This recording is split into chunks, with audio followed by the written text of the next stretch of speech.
These are the dominant 7th chords with a sharp 11 on the 2, 3, 4, 5 string family, and these are on F sharp or G flat. And we'll start with F sharp 7 with a flat 5, F sharp, C, E, and A sharp. First inversion, A sharp, E, F sharp, and C.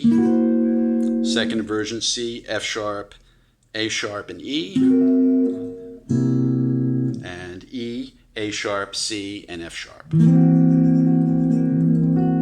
these will resolve to either F, obviously, or some F minor, or also B, or B minor in this case. So either one, we'll just use those as basic resolutions. The first form of derivation will be to take the F sharp 7 flat 5 and move the third to the second or the ninth. F sharp, C, E, and G sharp, which is like an A flat 7 with a sharp 5. So that'll be the first way of doing it.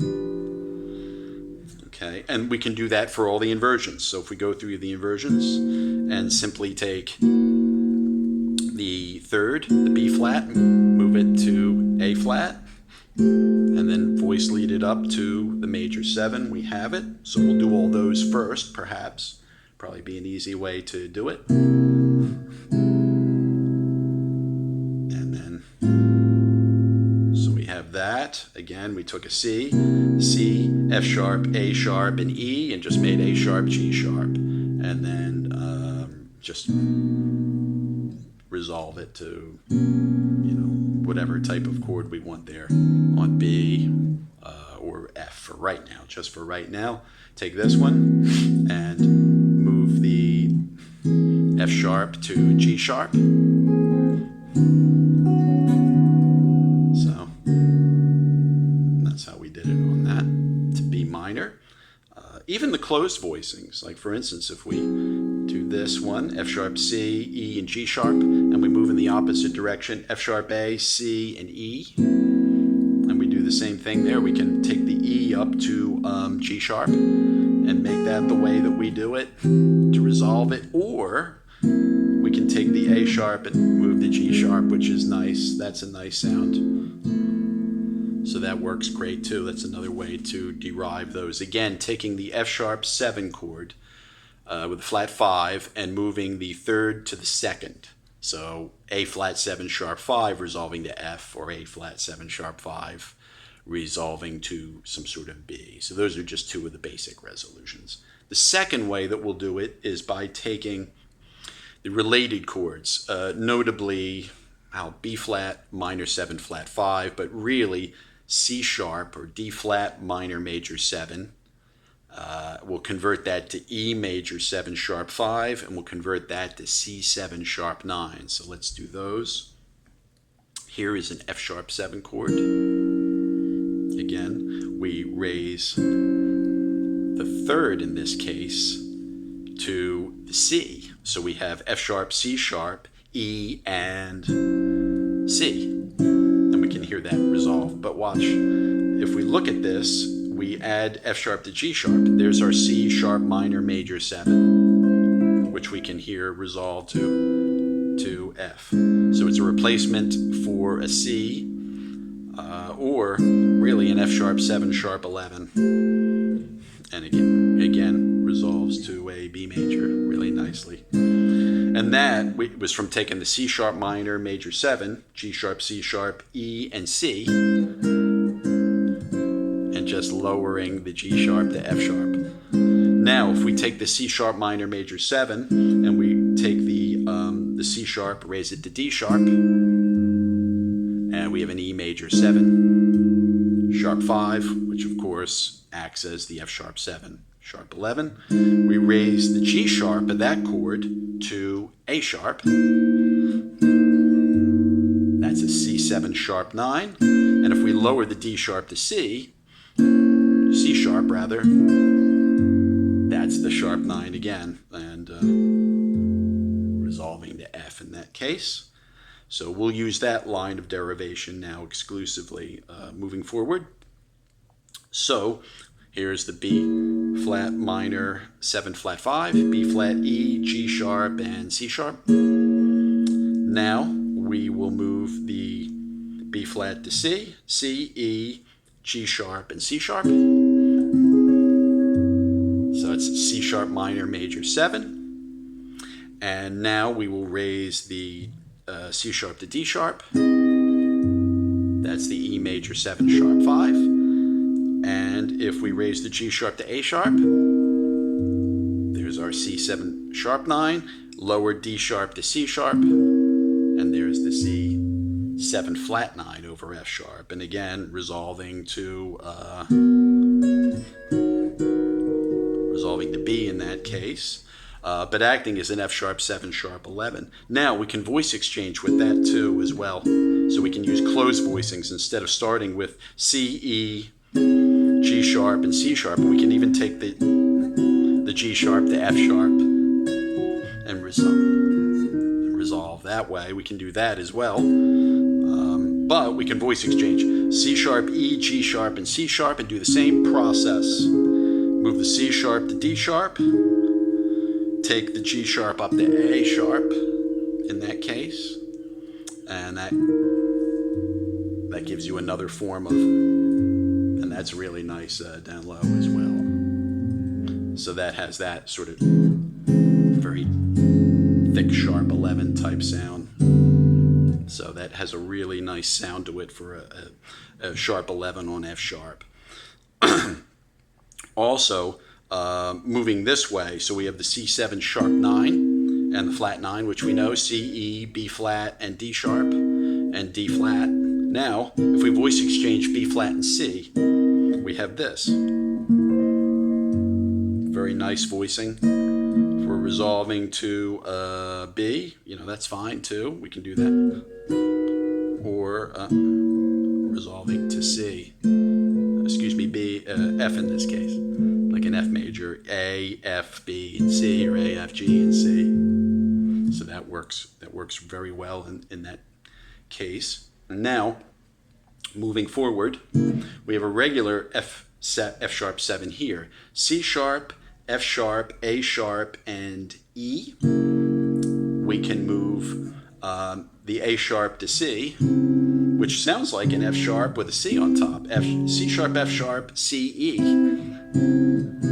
which resolves nicely to C, F, B, and E, like an F chord.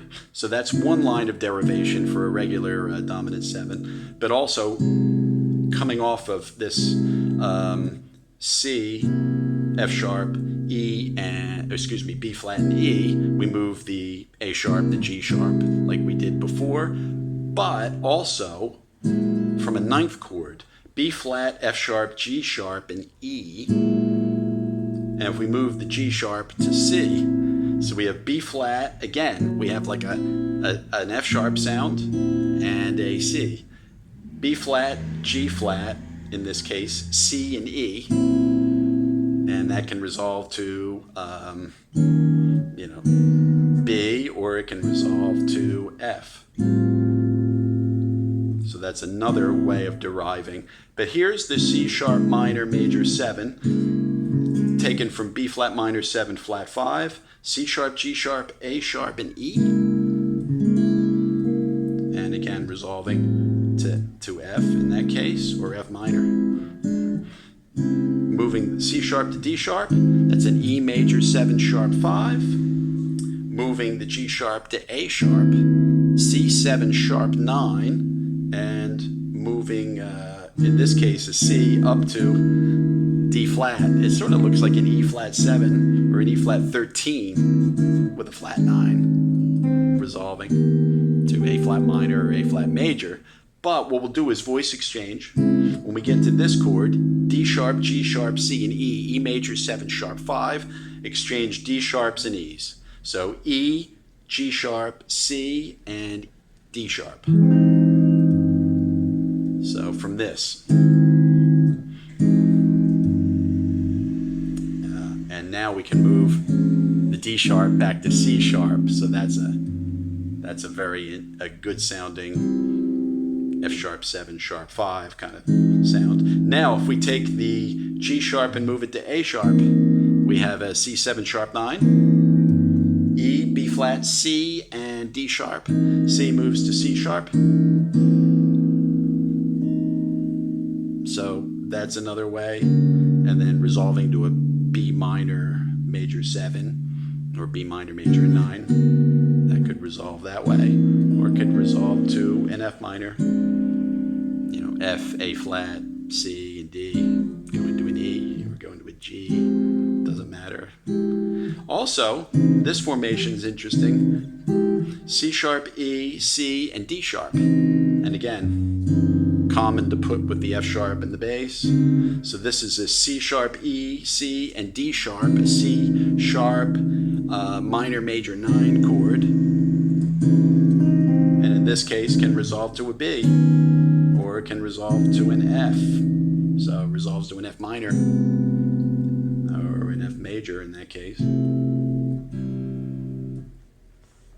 Moving along, here's the B flat minor 7 flat 5, kind of coming off of the A flat 7 sharp 5, and ultimately F sharp 7 flat 5. So here it is: E, B flat, C sharp or D flat, and A flat. And we said that was part of the F sharp 9 sound.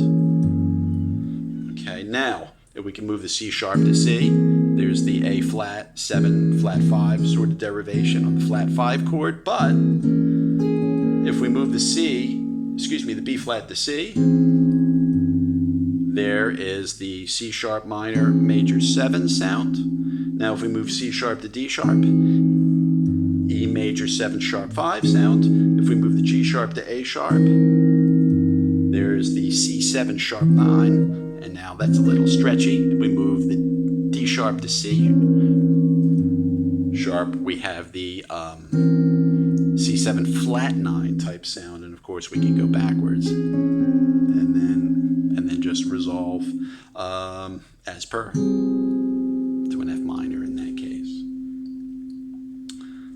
So that will give us a broad overview of the dominant 7th chords with a sharp 11, in this case F sharp, showing how a C sharp minor major 7, E major 7 sharp 5, and the C7 sharp 9 flat 9 relate to this, as well as the B flat minor major 7.